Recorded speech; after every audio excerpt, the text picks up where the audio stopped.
La sélection nationale U17 a démarré la Coupe d'Afrique des Nations U17 en beauté en s'imposant largement 5-0 contre l'Ouganda. Un match marqué par un festival offensif et une performance brillante de la part des Lionceaux de l'Atlas.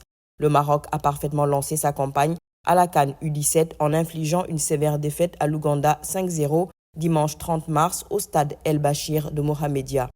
Les jeunes protégés de Nabil Baha ont régalé le public avec un match offensif remarquable, emportant dès la première mi-temps grâce à un doublé d'Elias Belmokhtar à la 2e et à la 32e minute, un pénalty de Ziad Baha à la 23e minute et un but d'Idriss Aïdcher à la 8e minute. Après la pause, Baha a encore frappé à la 71e minute pour porter le score à 5-0, consolidant la domination marocaine.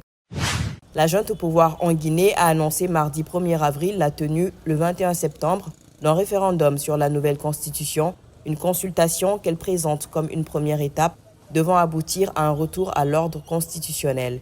Le général Mamadi Doumbouya, à la tête de la junte, avait promis dans ses vœux du Nouvel An que 2025 serait une année électorale cruciale pour parachever le retour à l'ordre constitutionnel, mais sans indication de calendrier. L'annonce de la date du référendum constitutionnel a lieu 4 jours après la grâce accordée le 28 mars par le chef de la junte pour raison de santé à Moussa Dadis Camara à propos du massacre de 2009 dans un stade de Conakry pour lequel ce dernier avait été condamné. Le chef d'état-major général des armées maliennes, le général Oumar Diarra, a affirmé mercredi que le drone militaire malien qui s'est écrasé dans la nuit du 31 mars au 1er avril à Tinzaouaten opérait dans les limites du territoire national. Il réfute toute violation de l'espace aérien algérien, contrairement à ce qu'affirme Alger.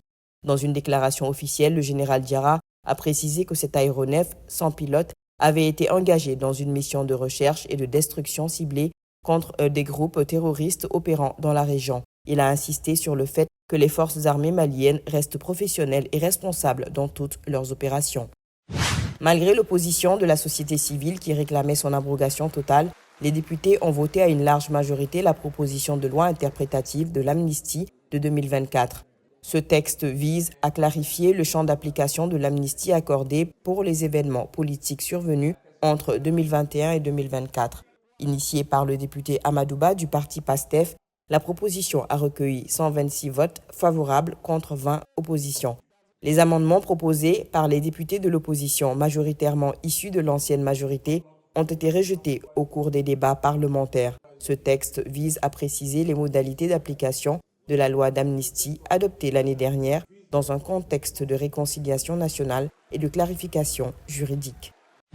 8 candidats se disputeront la présidence lors du premier scrutin post-coup d'État marquant le 12 avril une étape cruciale dans la transition politique gabonaise. La campagne électorale pour les élections présidentielles bat son plein au Gabon. Cette étape intervient après la validation de 8 candidatures par la Cour constitutionnelle le 21 mars suite au recours déposé contre les décisions initiales de la commission électorale. Parmi les candidats figure l'actuel président de la transition, Brice Clotaire Oligui Nguema, qui dirige le pays depuis le coup d'État d'août 2023 ayant renversé Ali Bongo. Initialement, seules 4 candidatures avaient été retenues parmi 23 dossiers déposés, dont celle du président de transition.